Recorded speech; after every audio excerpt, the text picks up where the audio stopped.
Welcome again, children. Before starting the next paragraph, let's discuss the story, the fun they had.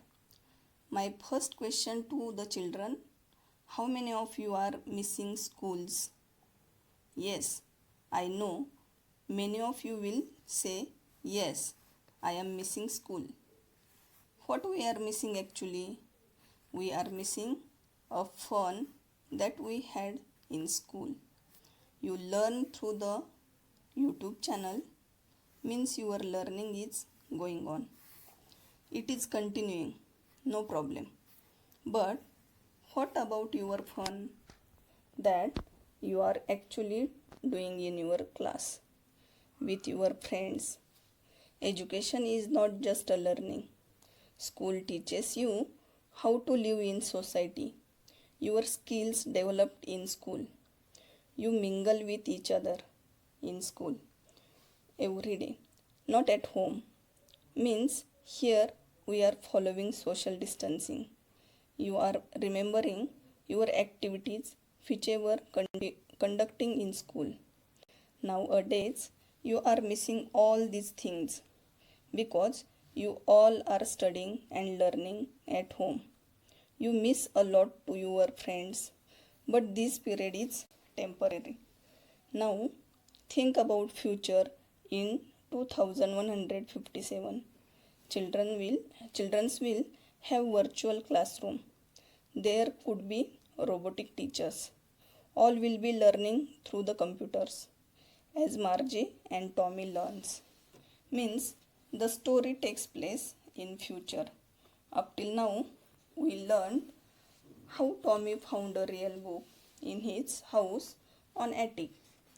When they saw a book, they surprised that the words on it was still, means not moving. Margie was smaller than Tommy, so she did not read as many telebooks as Tommy had. But Margie hated school because of tests and homework. She had to put her homework and test in slot. She knew punch code since she was 6 years old. Her geography sector was geared so she did not perform well. She thought that how man could be a teacher. She would not like to keep a man as a teacher in her house. She also imagined that how man as clever as mechanical teacher. Children used to go to school in old times. विद्यार्थी मित्रांनो, आज आपण सध्या कोविड-19मुळे घरातच आहोत. हा पाठ आणि आपली सध्याची परिस्थिती सारखीच आहे. फरक इतकाच आहे की आता शाळेच्या इमारती आहेत, पण आपण शाळेत जाऊ शकत नाही. परंतु तुमचे शिक्षण चालूच आहे. फक्त तुम्ही शाळेत जी मजा करता ती तुम्हाला करता येत नाही. अशीच मजा मार्जीला आणि टॉमीला करता येत नाही, कारण त्यांची स्कूल म्हणजे त्यांच्या घरातील एक खोली आणि मेकॅनिकल टीचरच असतो. Now let's turn to the paragraph.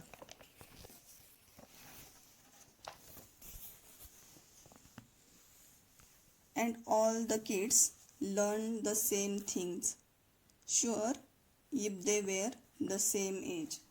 म्हणजेच बघा, मार्जी टॉमीला विचारते, सगळे मुले सारखेच शिकत होते. टॉमी म्हणतो की हो, सगळे एकसारखेच शिकत होते, एकसारखेच शिक्षण घेत होते, पण त्यांचे वयही एकसारखे होते. विद्यार्थी मित्रांनो, जसे आता आपण पाहतो की प्रत्येक इयत्तेमध्ये जवळपास सर्व मुले ही एकाच वयाची असतात आणि सर्व एकसारखेच शिक्षण घेत असतात. Next paragraph. But my mother says a teacher has to be adjusted to fit the mind of each boy and girl. It teaches and that each kid has to be taught differently. Meaning बघायचं. हे सर्व ऐकल्यावर मार्जी टॉमीला सांगते की तिची आई म्हणते की शिक्षकाला प्रत्येक विद्यार्थ्याच्या बुद्धीनुसार व त्याला समजून घेऊन शिकवावे लागते. शिक्षकाला प्रत्येकाला वेगवेगळ्या पद्धतीने शिकवावे लागते. प्रत्येक विद्यार्थ्याच्या अंडरस्टँडिंग लेवलने शिकवावे लागते. Next paragraph. Just the same they didn't do it that way then. If you don't like it you don't have to read the book. त्यावर टॉमी म्हणतो की त्यावेळेस सर्वांना एकाच पद्धतीने शिकवत असे. टॉमी आता मार्जीला विचारलेल्या प्रश्नांना कंटाळतो आणि तिला म्हणतो की तुला हे पुस्तक आवडत नसेल तर वाचू नको. Next. I didn't say I didn't like it, Margie said quickly. She wanted to read about those funny schools. Margie पटकन म्हणते की मी कुठे असे म्हणाले की मला पुस्तक नाही आवडले. तिला स्कूलबद्दल जाणून घेण्याची इच्छा असते. तिला ते पुस्तक वाचायचे असते.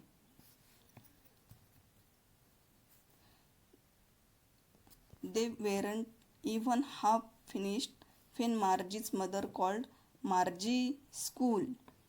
परंतु तेवढ्यात तिच्या आईने तिला बोलावले.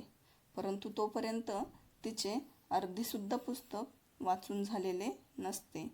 तिच्या शाळेची वेळ झालेली असते म्हणून तिच्या आईने तिला बोलावलेले असते, हाक मारलेली असते. Margie looked up, not at Mama. Not at Mama means she does not want to go to school right now. आता नको, मला आता लगेच नाही शिकायचे असे मार्जी आईला म्हणते.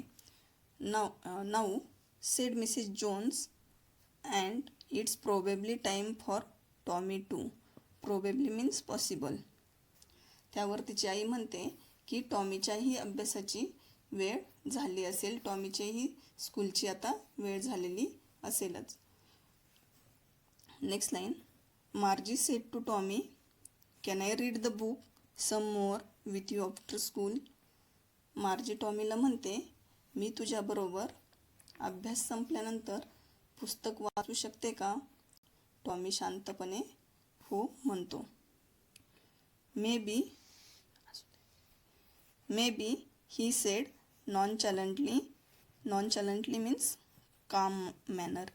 She walked away whistling the dusty old book tucked beneath his arm. Tommy शांतपणे हो म्हणतो. नॉनचॅलंटली मीन्स कामली. शांतपणे टॉमी सिटी वाजवत जातो आणि ते पुस्तक त्याच्या हातातच असते, म्हणजे तो ते पुस्तक हातात घेऊन जातो. Next paragraph. Margie went into the classroom. It was right next to her bedroom, and the mechanical teacher was on and waiting for her. It was always on at the same time every day except Saturday and Sunday, because her mother said little girls learn better if they learn at regular hours. Means Margie studied all the days except Saturday and Sunday. Margie's mother was so particular, so she said to Margie, girls learn better when they attend the school on same time. मार्जी तिच्या अभ्यासाच्या खोलीत जाते, जी तिच्या bedroom समोरच असते. म्हणजेच ती room तिच्या अभ्यासासाठी बनविलेली असते. मार्जीचा टीचर तिचीच वाट पाहत असतो. शनिवार व रविवार सोडला तर त्यांची शिकण्याची वेळ ही ठरलेलीच असते. म्हणजेच सॅटर्डे आणि संडे तिला सुट्टी असते. मार्जीच्या आईला वाटते की मुली जर ठरलेल्या वेळेत अभ्यास करत असतील तर त्या चांगल्या शिकतात किंवा त्यांच्या ते चांगलं लक्षात राहते.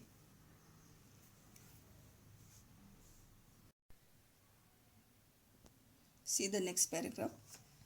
The screen was lit up and it said, Today's arithmetic lesson is on the addition of proper fractions. Please insert yesterday's homework in the proper slot. म्हणजेच इथे मेकॅनिकल टीचरची स्क्रीन चालू होते व तो त्या स्क्रीनवर येतो आणि सांगतो की आज मॅथ्सचा ॲडिशन ऑफ प्रॉपर फ्रॅक्शनचा पार्ट आपण शिकणार आहोत. त्याचबरोबर मेकॅनिकल टीचर सांगतो की कालचा होमवर्क तुम्ही प्रॉपर स्लॉटमध्ये इन्सर्ट करा. Next paragraph. Margie did so with a sigh. She was thinking about the old schools they had when her grandfather's grandfather was a little boy. All the kids from the whole neighborhood came laughing and shouting in the schoolyard, sitting together in the schoolroom, going home together at the end of the day. They learned the same things so they could help one another with the homework and talk about it. याचा अर्थ बघा. मार्जी उसासा सोडून homework स्लॉटमध्ये टाकते. खरं तर ती पुस्तकातील जुन्या शाळेबद्दल विचार करत असते की आजोबांची जी लहानपणीची शाळा होती त्याचा विचार करत ती होती. म्हणजेच आता जशी शाळा आहे त्या शाळेचा ती विचार करत होती व ती इमॅजिन करत होती की सगळे आसपासची मुली एकत्र हसत खेळत शाळेत जात असत.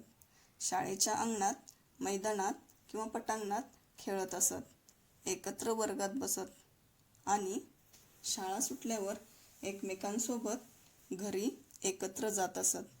त्याचबरोबर ते एकसारखे शिकत असे व ते त्यांच्या अभ्यासात एकमेकांना मदतही करत असे. एकत्र अभ्यासाविषयी ते चर्चा करत असे. ह्या सर्व गोष्टी मार्जी मिस करत होती. And the teachers were people. आणि ती सर्वात जास्त मिस करत होती ती म्हणजे टीचर्स ही माणसे होती. Next lines. The mechanical teacher was flashing on the screen when we add fraction 1/2 and 1/4. त्याचबरोबर स्क्रीनवर पुढील उदाहरण येते की 1/2 प्लस 1/4. तर उत्तर काय असेल? Last paragraph C. Margie was thinking about how the kids must have loved it in the old days. She was thinking about the fun they had.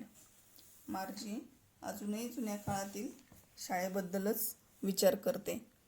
तिला वाटते त्यावेळेसच्या विद्यार्थ्यांना अशी शाळा किती आवडत असेल, ते किती मजा करत असतील. म्हणजे द फन दे हॅड. इथे आपला पाठ संपलेला आहे. विद्यार्थी मित्रांनो, आता तुम्ही सगळे घरी आहात. तुम्हीसुद्धा शाळेला मिस करत असाल, हो ना? खूप दिवस झाले तुम्ही तुमच्या मित्रमैत्रिणींना भेटला नाही, एकत्र शाळेत गेला नाही. शाळा चालू झाल्यानंतर तुम्ही तुमच्या मित्रमैत्रिणींना भेटणार, अभ्यास करणार व त्याचबरोबर विविध ॲक्टिव्हिटीमध्ये भागही घेणार व मजाही करणार.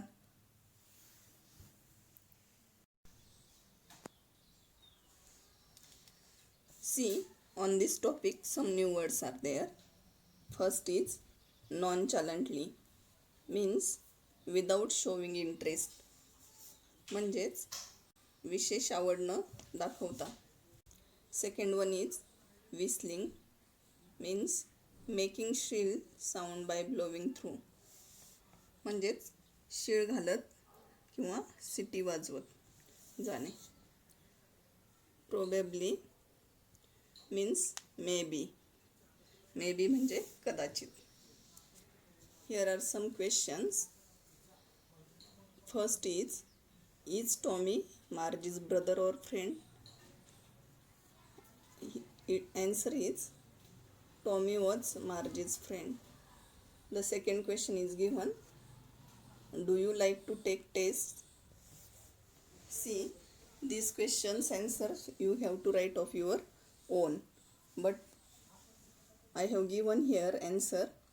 Yes, I like to take tests because the result of tests show our progress in learning. We know our drawbacks and we can improve our subjects. See, the next question is on describing words. Describing words means now here we can say adjective also. First one is same age. Same age म्हणजे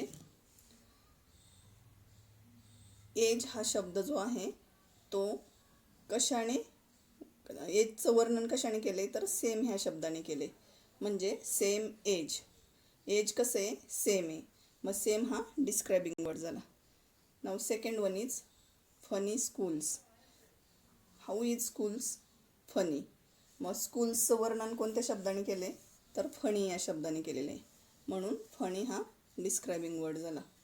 third one is dusty book. आता book कसं आहे तर dusty आहे, म्हणजे बुकची अधिक माहिती कोणत्या शब्दाने सांगितली तर डस्टी ह्या शब्दाने सांगितली, म्हणून डस्टी हा शब्द डिस्क्रायबिंग वर्ड झाला. डस्टी ह्या शब्दाने बुकचं वर्णन केलेलं आहे. Next is special building. Special building. आता बिल्डिंग हा जो शब्द आहे ह्या बिल्डिंगचं वर्णन करताना कोणत्या शब्दाने केलेले आहे तर स्पेशल या शब्दाने, म्हणजे स्पेशल बिल्डिंग. मग स्पेशल हा शब्द बिल्डिंग कशी आहे हे दाखवतो किंवा बिल्डिंगचं वर्णन करत असतो, म्हणून स्पेशल हा डिस्क्रायबिंग वर्ड आहे. Fifth one is crinkly pages. Pages म्हणजे पानं. आता पाने कशी आहे तर क्रिंकली म्हणजेच घड्या पडलेली किंवा चुरगळलेली. मग क्रिंकली पेजेस. पेजेस कसे आहेत हे हा शब्द जो आहे तो क्रिंकली हा शब्द दाखवतो, म्हणून क्रिंकली हे डिस्क्रायबिंग वर्ड झालं. Then last one is mechanical teacher. Teacher ह्या शब्दाची अधिक माहिती सांगितलेली आहे, म्हणजे टीचर कसं आहे तर तो मेकॅनिकल टीचर आहे, म्हणून मेकॅनिकल हा शब्द जो आहे तो डिस्क्राईब केलेले आहे, म्हणजे मेकॅनिकल शब्दाने टीचरचं वर्णन केलेलं आहे. टीचर कसं आहे तर मेकॅनिकल टीचर. हे झाले डिस्क्रायबिंग वर्ड्स.